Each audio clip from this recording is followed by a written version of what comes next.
Bonjour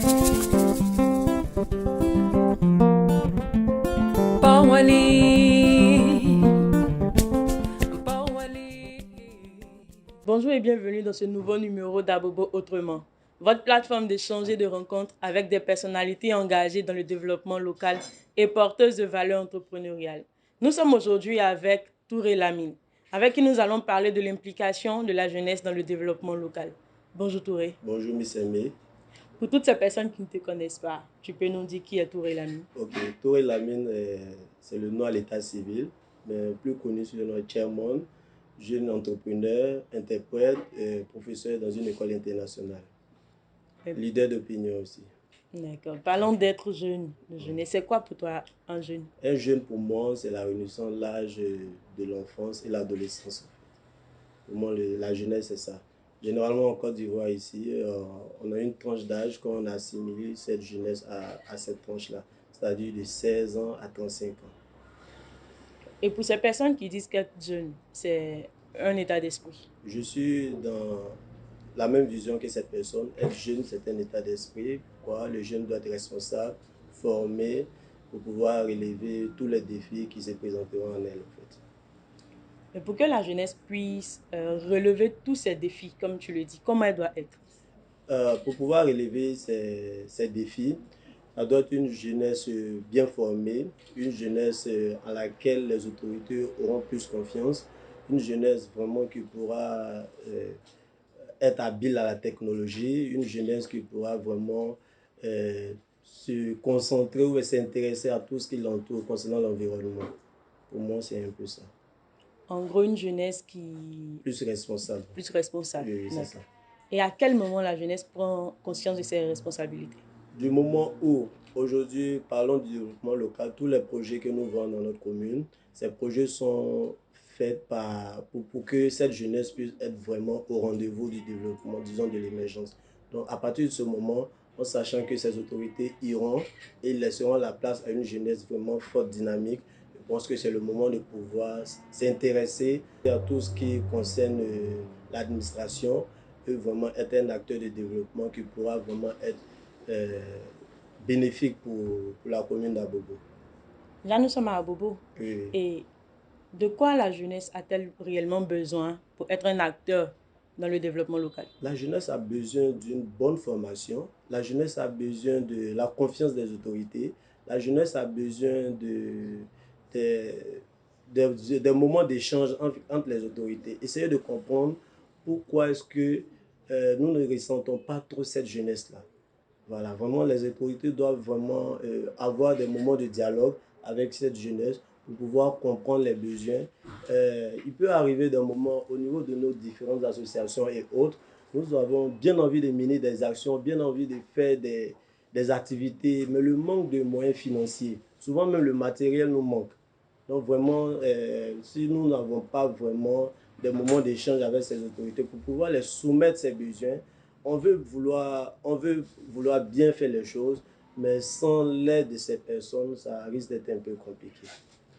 Communément, les jeunes abobolais sont Oui. vus comme des jeunes inconscients et tout. Qu'est-ce que tu en penses? Bon, je ne suis pas du même avis avec ces personnes parce qu'à Bobo, je pense qu'à Bobo, c'est une référence en fait.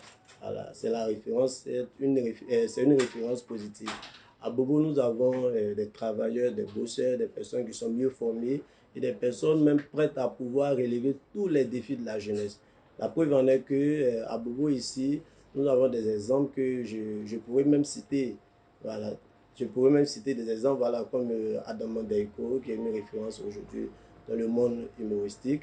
Nous sommes conscients de notre avenir et nous sommes prêts à être au rendez-vous de cette jeunesse, c'est-à-dire relever les défis, être au programme, rentrer dans le même sens que les autorités, c'est-à-dire quoi? Faire en sorte que cette jeunesse soit vraiment un soutien fort pour le pays, au fait.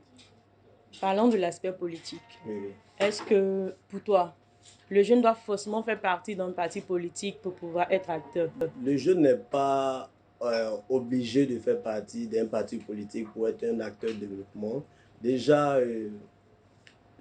pour aller dans le même sens que ceux qui disent que le jeune doit forcément faire partie d'un parti politique, Euh, pour être dans un parti politique, c'est de défendre une opinion, voir vous avez une vision et autres.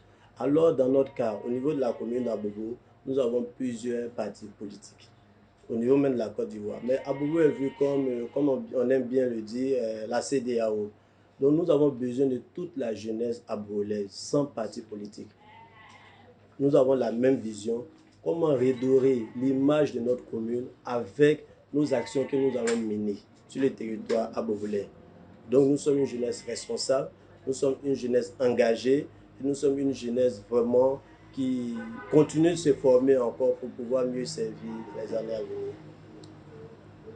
Parlons de formation.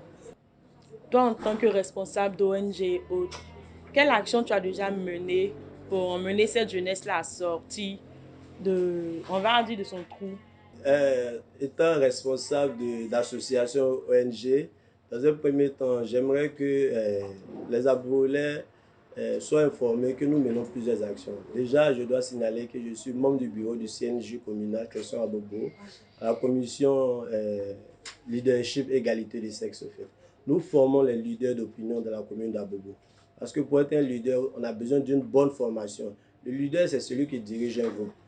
Si ce leader n'est pas bien formé, ce leader ne répond pas aux, aux ambitions ou au but ou à la vision du groupe, ça va être un peu compliqué de pouvoir diriger ce groupe-là. Donc, au niveau de la formation, nous formons, nous faisons des séminaires, nous organisons des formations dans les différents quartiers de notre commune et nous aidons aussi nos petits frères qui sont encore à l'école primaire, au collège.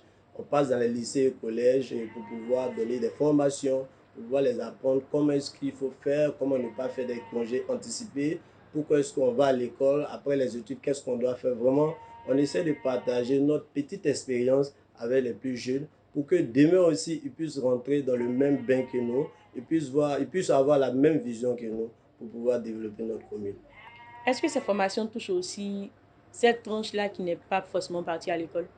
Oui, oui. Au niveau de ce qui fait la particularité avec les autres associations, nous, dans notre cas, on a pour habitude de dire les enfants bénévoles d'Abobo. Ce qui veut dire quoi? Nous faisons du bénévolat. En même temps, nous ne stigmatisons pas un camp ou bien nous ne stigmatisons pas un côté, que tu sois mécanicien, apprenti bacard, apprenti couturier et autres, nous essayons de toucher à toutes sortes de personnes. Moi, comme ça, je peux monter dans un bacard et c'est le moment de faire comprendre à l'apprenti bacard qu'il est important d'être poli envers ses clients. Il est important de parler poliment quand ce dernier n'a pas sa monnaie. Il est important de se laver avant de prendre la portière pour pouvoir balancer parce que vous êtes proche à Avec des côté des personnes. passagers, voilà. Ils doivent vraiment mieux se vêtir, se laver pour pouvoir répondre aux besoins. Étant propre aussi, c'est bon. Ça te prévient contre la maladie, plusieurs maladies. C'est le moment aussi de dire aussi aux chauffeurs d'apprentis Baka qu'ils doivent faire en sorte que ces apprentis-là puissent devenir des chauffeurs un jour, puissent avoir le permis parce que c'est la vision de l'apprenti. Comment est-ce que je vais travailler pour être un chauffeur demain? Au niveau des syndicats aussi, comment est-ce que ces syndicats soient vraiment dans des conditions pour pouvoir répondre aux besoins de la Bobolais nouveau? C'est-à-dire quoi? Ils puissent être mieux vêtis, mieux ordonnés. Pourquoi ne pas faire, suivre l'exemple de la Sotra, c'est-à-dire faire des points de stationnement où ça va être couvert des endroits où les passagers ou les clients pourront s'arrêter, attendre des bacs calmement pour que vraiment on puisse être un modèle. En tout cas, c'est la vision, c'est cette vision que nous avons pour notre commune à Bobo. En plus de cela, nous prenons le cas des mécaniciens, des menuisiers, des couturiers, des hommes de métier, disons. Donc, pour notre cas, nous ne laissons pas en marge un groupe de jeunes. Nous prenons en compte tous les jeunes de la commune. Nous travaillons et nous avons vraiment besoin de l'appui des autorités pour pouvoir faciliter ce travail parce que vraiment, ces autorités doivent savoir que la jeunesse est vraiment le moteur, le poumon, si je dois le dire, du développement communal. Tu as cité ces personnes comme pouvant être actrices du développement local. Maintenant, quel est ton mot d'ordre à ces personnes qui sont encore incultes? Ok, moi je pense que le mot d'ordre sera simple. Le mot d'ordre, c'est d'appeler cette jeunesse à être plus responsable. Vous voyez, dans la responsabilité regorge plusieurs aspects. On doit être responsable par notre manière de faire, responsable dans tout ce que nous allons entreprendre, nos entreprises au fait. C'est très important. Pourquoi? Parce que étant un modèle, ou voulant être un modèle pour la jeunesse d'Abobo, il faudrait que nous soyons responsables, nous soyons polis, nous apprenons à nous intéresser à tout ce qui nous entoure, nous allons à l'information, nous essayons de former les plus jeunes, nous essayons de comprendre aux autres que la bagarre ne peut pas résoudre les problèmes et nous essayons de faire en sorte que même ceux qui n'ont pas eu cette chance même d'aller à l'école puissent avoir vraiment des moments de formation pour pouvoir apprendre à lire et calculer. C'est très important. Donc mon mot d'ordre pour cette jeunesse d'Abobo, c'est pour dire à la jeunesse d'Abobo que nous sommes déterminés, nous sommes engagés, nous sommes prêts à relever tous les défis qui se présenteront à nous avec toute cette jeunesse, sans stigmatisation. Je pense que c'est un peu ça.